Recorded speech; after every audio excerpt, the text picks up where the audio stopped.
Tu as l'impression de fatiguer tout le monde et tu te demandes si Dieu aussi en a assez que tu reviennes vers lui avec tes mêmes problèmes. Si cette question t'a déjà traversé l'esprit, alors cet épisode est pour toi.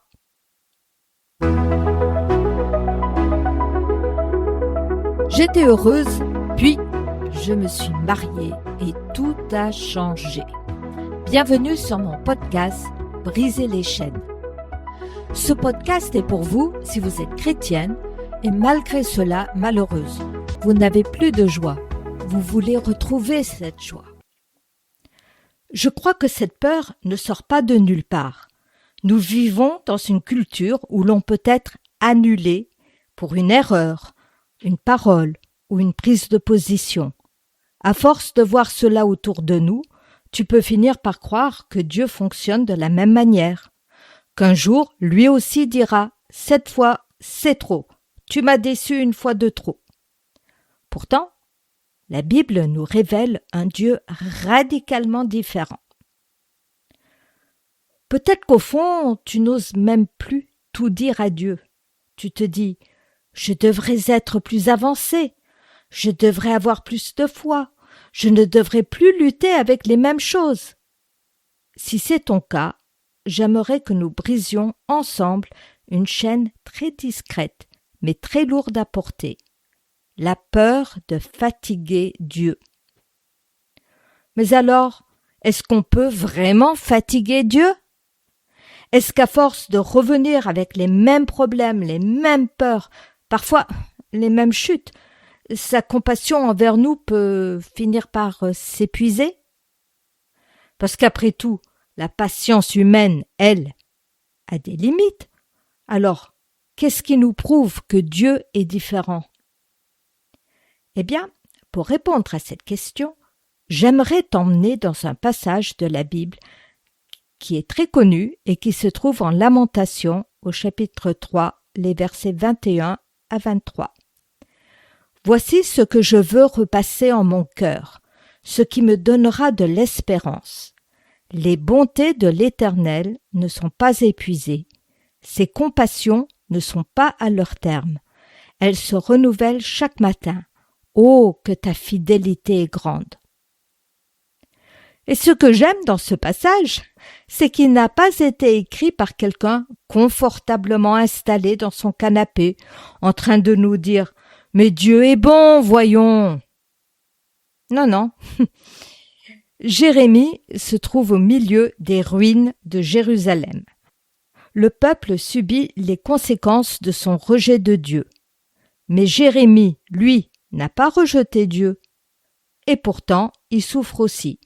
Il est épuisé, découragé, au fond du trou. Et puis, au verset 21, il se passe quelque chose. Jérémie dit « Voici ce que je veux repasser en mon cœur, ce qui me donnera de l'espérance. » Tu vois, il fait un choix. Il décide volontairement de diriger ses pensées ailleurs. Et cela demande parfois un véritable effort, parce que nos pensées ont souvent tendance à revenir naturellement vers ce qui nous fait peur, ce qui nous fait souffrir, ce qui nous décourage. Mais Jérémie choisit de repasser autre chose dans son cœur. Et sur quoi décide-t-il de fixer ses pensées? Sur le caractère de Dieu. Les bontés de l'Éternel ne sont pas épuisées, ses compassions ne sont pas à leur terme. Pourtant, autour de lui, tout va mal. Jérusalem est en ruine.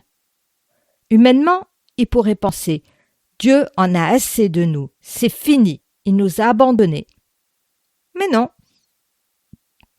Jérémie se rappelle que les bontés de Dieu ne sont pas épuisées. Même au milieu de ce jugement, Dieu n'a pas cessé d'être bon. Il ne veut pas laisser son peuple continuer indéfiniment dans son rejet de lui. Et surtout, ses compassions ne sont pas à leur terme. Dieu voit leur souffrance. Il n'est pas froid, indifférent ou insensible à ce qu'ils vivent.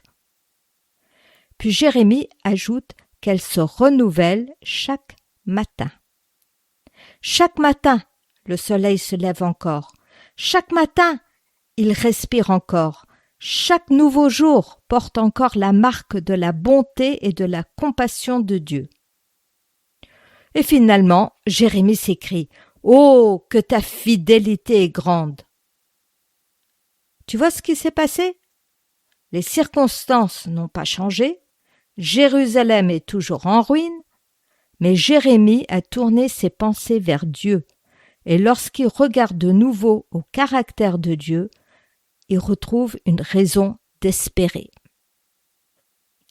Dieu est encore bon, Dieu est encore compatissant, Dieu est encore fidèle, ses compassions ne sont pas épuisées. Et peut-être que c'est exactement ce que tu as besoin d'entendre aujourd'hui.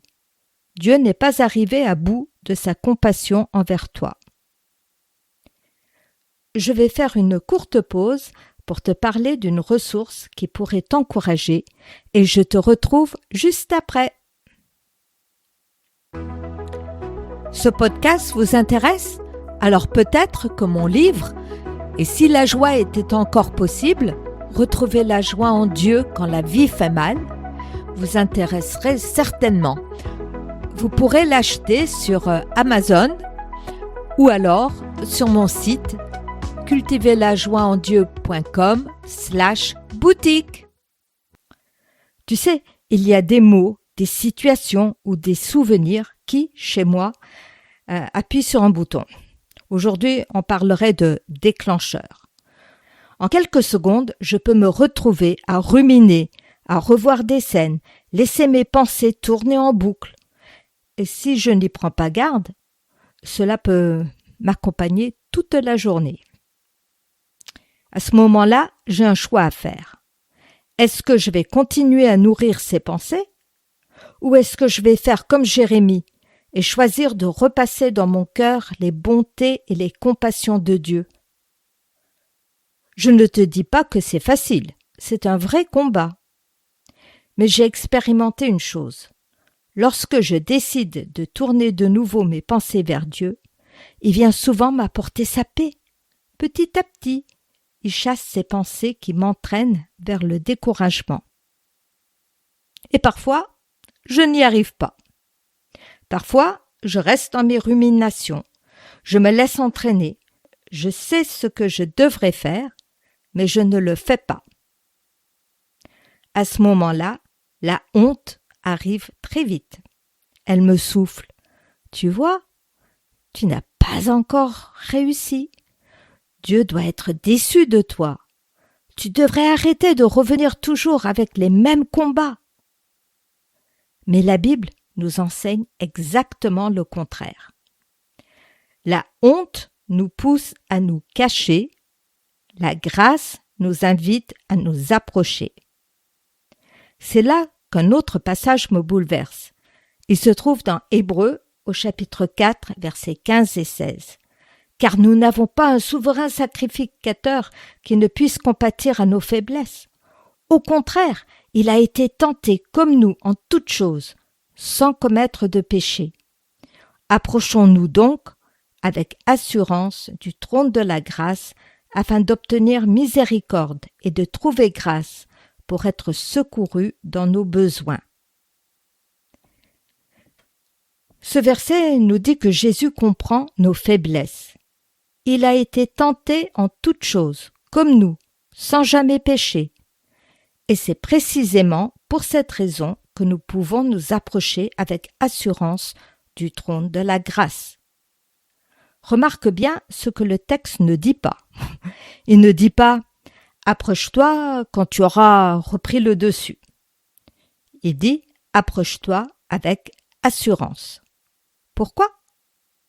Parce que Jésus sait ce que c'est que d'être tenté. Il connaît nos combats. Il ne découvre pas nos faiblesses. Et lorsque nous venons à lui, nous ne trouvons pas un Dieu agacé, mais un Sauveur qui nous accueille, nous fait grâce et nous secourt au moment où nous en avons le plus besoin. J'aimerais te laisser avec une question.